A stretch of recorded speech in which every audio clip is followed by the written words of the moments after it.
Bonjour à tous, alors aujourd'hui on va continuer le cours sur l'intégration avec un petit 3 qui se trouve dans le grand 2 primitive, petit 3 théorème 1. Donc le théorème 1 il dit que toute fonction continue sur un intervalle i admet des primitives.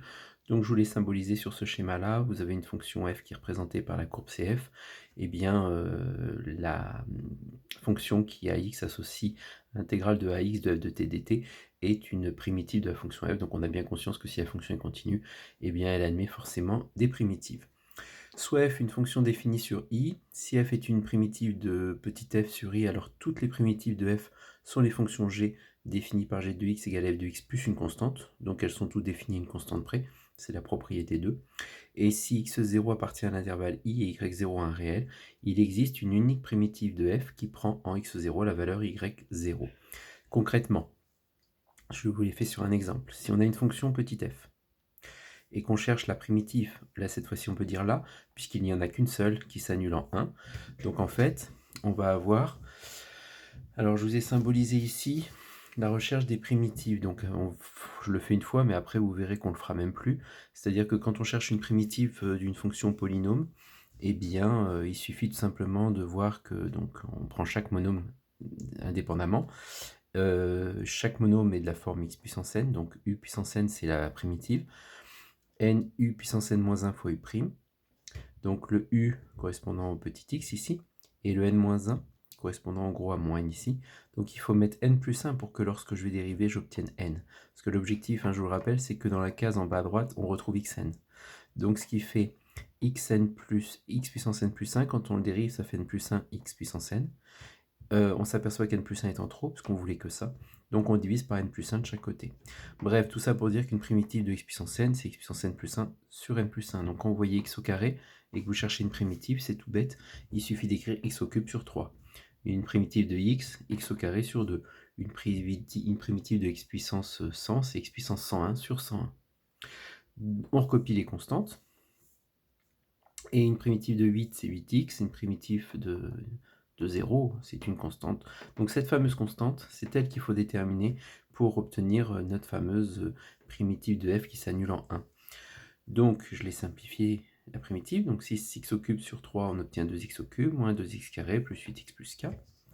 Or on sait que f de grand 1 est égal à 0, puisqu'on vous dit que petit f, une primitive de f doit s'annuler en 1, donc grand f de 1 doit être égal à 0. Ce qui veut dire que 2 fois 1 au cube moins 2 fois 1 au carré plus 8 fois 1 plus k doit être égal à 0. Je résous cette équation, j'en déduis que k vaut moins 8. Si k vaut moins 8, j'en déduis que grand f de x est égal à 2x au cube moins 2x carré plus 8x plus moins 8, donc moins 8. Exercice d'application. Imaginons qu'on vous demande de faire, on vous donne cette fonction, on vous demande de déterminer grand f, tel que f de grand f de 1 soit égal à ln de racine de 5. Eh bien, on trouve une primitive. Alors, on voit que les deux fonctions sont compliquées, donc on fait un tableau, enfin même deux. Une pour g, cette fonction-là, et une pour h. Ça, c'est de la forme u' sur u, donc ln de u, une primitive. Ça, c'est de la forme 1, enfin moins u' sur u carré, donc on dérive 1 sur u. Lorsqu'on dérive ln de x carré plus 4x, on obtient cette fonction-là. On voit qu'il y a un 2 en trop, puisque là, c'est le double de ce qu'on voudrait avoir. Donc on multiplie par un i de chaque côté. Ici, quand on dérive 1 sur x carré plus 3, on s'aperçoit que ça fait moins u', donc moins 2x sur x carré plus 3 carré. On s'aperçoit qu'il y a un 2 en trop, il y a un moins en trop, mais on voudrait un 5, puisque là il y a un 5, donc on multiplie par moins 5 demi de chaque côté. On obtient alors que la primitive, une primitive, enfin toutes les primitives, plus concrètement, de petit f, c'est grand f de x égale 1 demi d'ln de x carré plus 4x moins 5 demi enfin 5 sur 2x carré plus 3, plus une constante. Mais on me dit que f de grand 1 vaut ln de racine de 5. Donc ça veut dire que je suis capable de trouver la constante. Il suffit de remplacer tous les petits x par 1, ce qui fait 4 fois 1, 4 plus 1 au carré, ce qui fait 5. Là je mets 1, ce qui fait en carré 1 plus 3, ça fait 4. 4 fois 2, ça fait 8, moins 5 huitièmes, plus k.